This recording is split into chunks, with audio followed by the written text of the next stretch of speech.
ओम गंग गणपते नमः। आप सभी का आपके अपने चैनल पर बहुत बहुत स्वागत है। आज इस वीडियो में हम माघ मास महात्म्य के 16वें अध्याय का रसपान करेंगे। वक्रतुंड महाकाय सूर्यकोटि समप्रभ निर्विघ्नं कुरु मे देव सर्वकार्येषु सर्वदा। बोलिए गणपति गजानन महाराज की जय। माघ मास के ठाकुर की जय। कार्तवीर कहने लगे कि हे भगवान, वह राक्षस कौन था और कंचन मालिनी कौन थी? उसने अपना धर्म कैसे दिया और उनका साथ कैसे हुआ? हे ऋषि, अत्रि ऋषि के संतानों के सूर्य, यह कथा सुनाकर मेरा कौतूहल दूर कीजिए। तब दत्तात्रेय जी कहने लगे कि हे राजन, इस पुरातन विचित्र इतिहास को सुनो। कांचन मालिनी नाम की एक सुंदर अप्सरा थी जो माघ मास में प्रयाग में स्नान करके कैलाश पर जा रही थी। तब उसको मार्ग में जाते हुए हिमालय के कुंज से एक राक्षस ने देखा। उस सोने जैसी तेज वाली, सुंदर कटी वाली, बड़े बड़े नेत्रों वाली, चंद्रमुखी, सुंदर केश और पीन पयोधर वाली सुंदर अप्सरा को देखकर उस राक्षस ने कहा कि हे सुंदरी कमल नयनी, तुम कौन हो और कहाँ से आ रही हो? तुम्हारे वस्त्र और वेणी भीगी हुई क्यों है?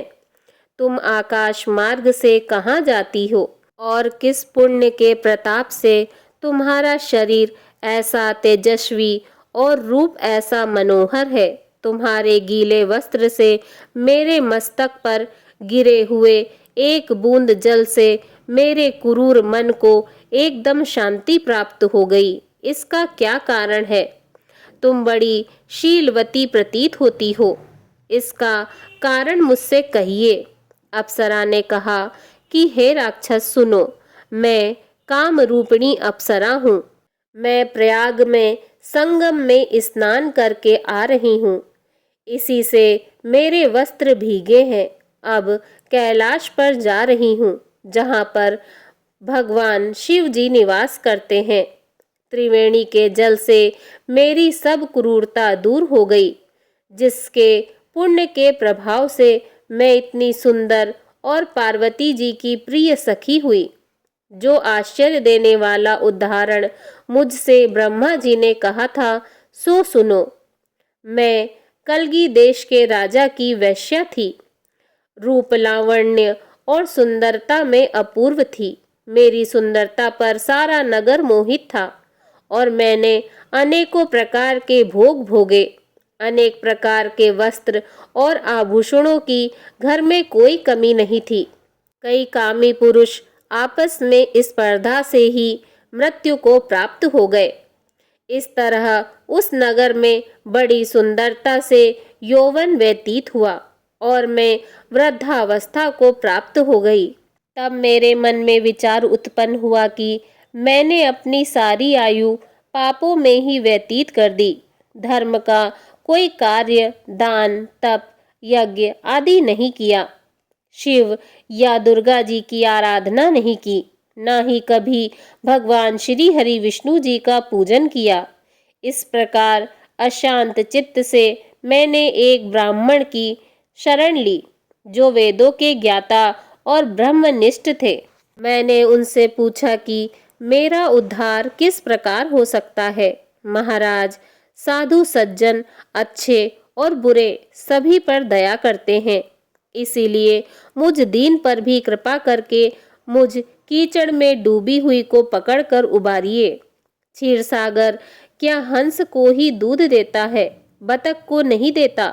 तब वह ब्राह्मण राजा का पुरोहित इन सब बातों को सुनकर मुझ पर दया करके कहने लगा कि तुम ब्रह्मा के क्षेत्र प्रयाग में जाकर माघ मास में त्रिवेणी संगम में स्नान कर, परंतु मन में अशुभ क्रिया का विचार नहीं करना।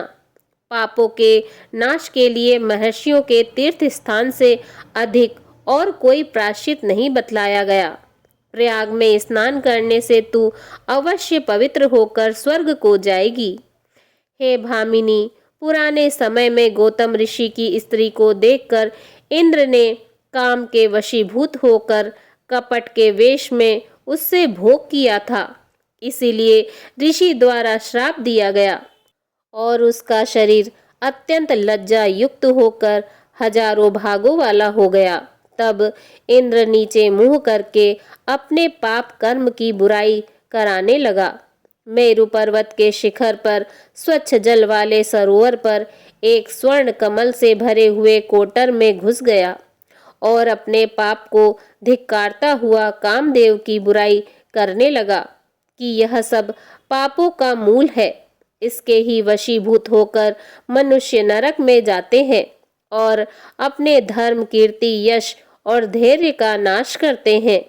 इंद्र ऐसा सोच रहा था कि इंद्र के बिना सारा देवलोक शोभाहीन हो गया। तब देवता, गंधर्व, किन्नर, लोकपाल इंद्राणी के सहित बृहस्पति जी से जाकर पूछने लगे कि महाराज, इंद्र के न रहने से स्वर्ग ऐसा शोभाहीन हो गया है जैसे सतपुत्र के बिना श्रेष्ठ कुल। इसलिए स्वर्ग की शोभा के लिए कोई क्रिया सोचिए। इस विषय में देर नहीं लगानी चाहिए। तब बृहस्पति जी कहने लगे कि इंद्र ने बिना सोचे विचारे जो कर्म किया है उसका फल भोग रहा है, सो वह कहाँ है, मैं यह सब जानता हूँ। फिर गुरु जी ने सबको साथ लेकर स्वर्ण कमलों से युक्त बड़े सरोवर में इंद्र को देखा, जिसका मुख मलिन और आंखें बंद थीं।